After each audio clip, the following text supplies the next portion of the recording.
দেখুন, এখনো পর্যন্ত ইনভেস্টিগেট করে আমরা যেটুকু জানতে পেরেছি তাতে আপনাদের মেয়ে একটা ক্যাব নিয়ে নাইট ক্লাবে যায় আর সেখান থেকে সম্ভবত একটা ছেলের সঙ্গে বেরিয়ে যায়।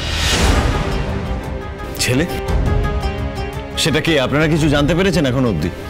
না, দেখুন আপনাদের মেয়ে অ্যাডাল্ট, সে যদি নিজের ইচ্ছায় কারোর সঙ্গে গিয়ে থাকে, আর এখানে তো স্বেচ্ছায় গেছে বলেই মনে হয়।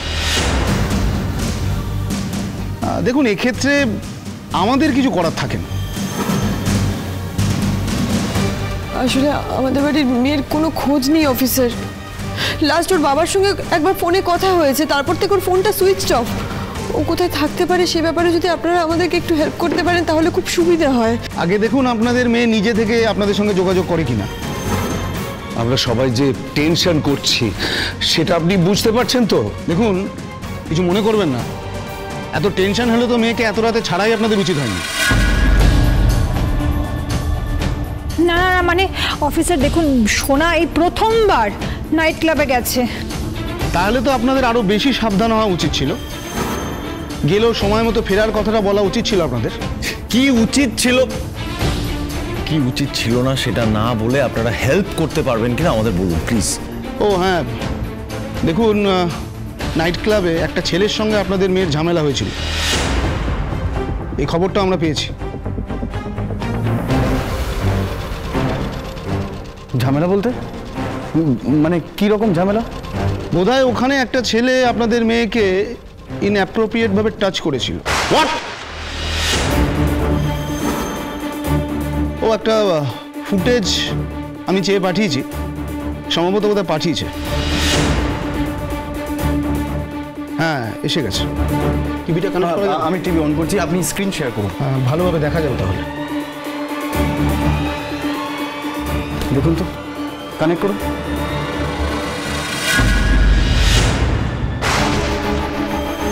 আচ্ছা, একটু দেখুন তো এই ছেলেটাকে আপনারা কোনোভাবে চেনেন কিনা।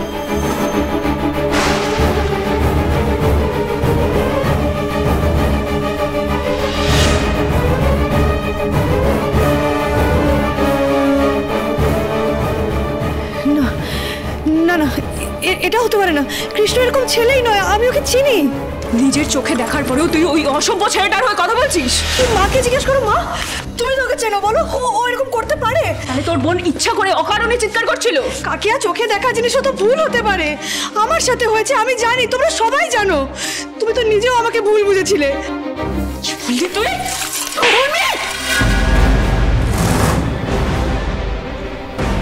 কি করলি তুই এটা? তোর গায়ে কেন হাত তুললি? আমরা সবাই সোনাকে নিয়ে চিন্তিত, তাই বলে তোর গায়ে হাত দিবি? ওই লম্পট ছেলেটার ভালোবাসা পাগল হয়ে গেছে, মেতে আছে ও। বাস! আর একটা কথা বলবি না তুই। এর আগেও তুই রূপার গায়ে হাত তুলেছিস, আমি তোকে কিচ্ছু বলিনি। আমি মানছি তোর রূপার উপর রাগ আছে, তাই বলে তুই সুযোগ পেলে ওর গায়ে হাত তুলবি? আমি তোকে লাস্ট ওয়ার্নিং দিচ্ছি উর্মি, এরপরে আর যদি কোনোদিন আমি আমার মেয়ের গায়ে তোকে হাত তুলতে দেখেছি, আমি ভুলে যাব তুই আমার বোন হোস।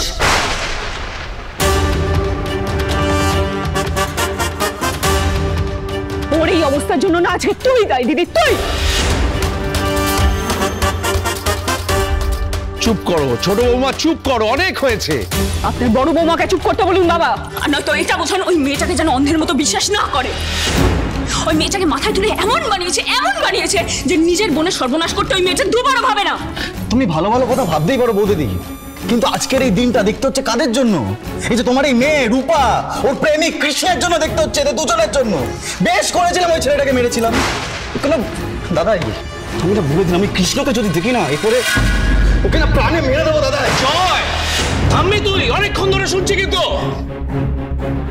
অফিসার, সবটা ক্লিয়ার, এবার কৃষ্ণকে অ্যারেস্ট করলাম। স্যার, আপনাদের কাছে তো প্রুফ রয়েছে, কৃষ্ণই আসল অপরাধী। আমি শিওর ওই ছেলেটাই কিছু একটা করেছে আমার মেয়েকে। আপনি প্লিজ ওকে ধরুন, ও সব জানে আমার মেয়ে কোথায়। প্লিজ আপনারা দেখুন। ডাক্তারবাবু, এসব আপনি কি বলছেন? কৃষ্ণ যদি সোনার কোনো ক্ষতি করে থাকতো তাহলে এই বাড়িতে আসতো? ছেলেটা একটা ধরিবার ছেলে বাবা, এই বাড়িতে কেন এসেছে সেটা তো বুঝতে পারছি, যেন কেউ ওকে সন্দেহ না করে। না না না, কৃষ্ণ এরকম ছেলে নয়, আমি ওকে খুব ভালো করে চিনি। কদিন চিনিস? কতটা চিনিস? এত বছরে নিজের মেয়ে সোনাকে ভালো করে চিনলি না, আর ওই দুদিন আসা কৃষ্ণকে তুই চিনে গেলি? হ্যাঁ হ্যাঁ হ্যাঁ, সেটাই তো। ও তো আমাদের যা বলেছে আমরা সব বিশ্বাস করেছি। ও একা, ওর বাবা মা কেউ নেই, যা বলেছে আমরা মেনে নিয়েছি। ও একটা মিস্টিরিয়াস ছেলে, সুচ হয়ে ঢুকে আমাদের ফালা করে দিয়েছে। না না না, মানুষ চিন্তা আমার এতটা ভুল হবে না। স্যার প্লিজ সময় নষ্ট করবেন না, আপনি যান ওকে অ্যারেস্ট করুন, ওকে চাপ দিন, ওকে অ্যারেস্ট করে থানায় নিয়ে যান, ওকে জিজ্ঞাসাবাদ করুন, ও সব সত্যি কথা বলবে। আপনি প্লিজ তাড়াতাড়ি করুন, যান কৃষ্ণকে ধরুন প্লিজ। ওকে, আমরা দেখছি। Thank you.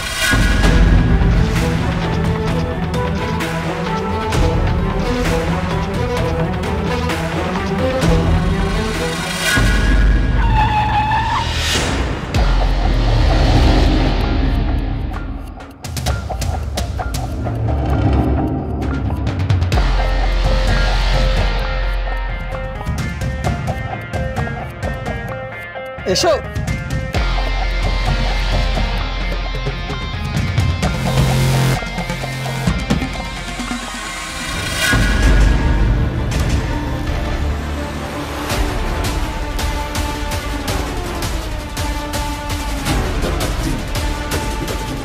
সবকিছু রেডি তো?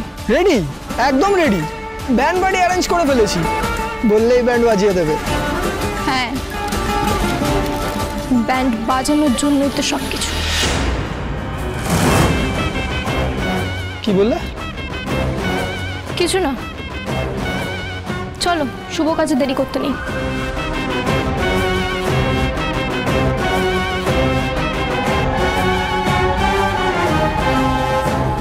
ঠাকুরমশাই সব রেডি তো? শুরু করুন। রুডি? Yes darling. বাজাতে বলো। বাজাও। তাহলে বসে যাক। আরে দাঁড়াও, মালা এখনো আসেনি। তাহলে সবকিছু রেডি বললে কেন? তোমার দেখছি আমার থেকেও বেশি তাড়া।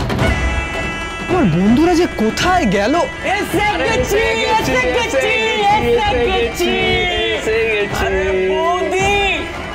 নমস্কার।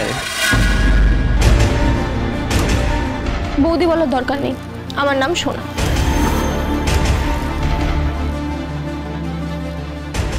আমার ছোটবেলার বন্ধু। আচ্ছা তোমরা একটা কাজ করো, আমাদের বিয়েটা লাইভ করো তো, আর সোশ্যাল মিডিয়াতে ভাইরাল করে দাও যাতে সবাই দেখতে পায়। দীপা সেনগুপ্ত আর তার আদরের মেয়েও দেখুক আমার বিয়ের লাইভ। কি হলো, মালাটা পড়ো। এই দাঁড়া, আমার বউ না, তুই কেন পড়াচ্ছিস? সোনা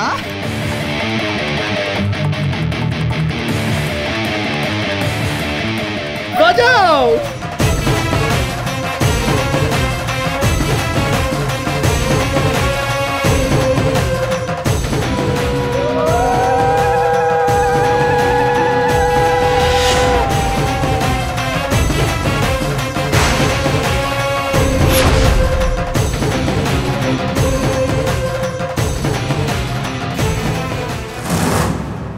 থ্যাংক ইউ সোনা, তুমি আমাকে মেঘনা চাইতেই জল দিয়েছ। এবারে ঝড় বন্যা সেসব তো আমি আনবো। আমার কথাটা একবার শুনুন, আপনার যা ইচ্ছা আপনি আমায় শাস্তি দিন, কিন্তু আমার কথাটা বিশ্বাস করুন, আমি সত্যি কথা বলছি। ক্রাইম করার পর সবাই একই কথা বলে। না স্যার, না স্যার, না স্যার, আমি কিছু করিনি, আমি সোনার কোনো ক্ষতি করিনি স্যার, আপনি প্লিজ ওকে খুঁজে বার করুন স্যার। একদম চুপ। স্যার সোনা বিপদে আছে স্যার, আপনি প্লিজ ওকে খুঁজে বার করুন স্যার।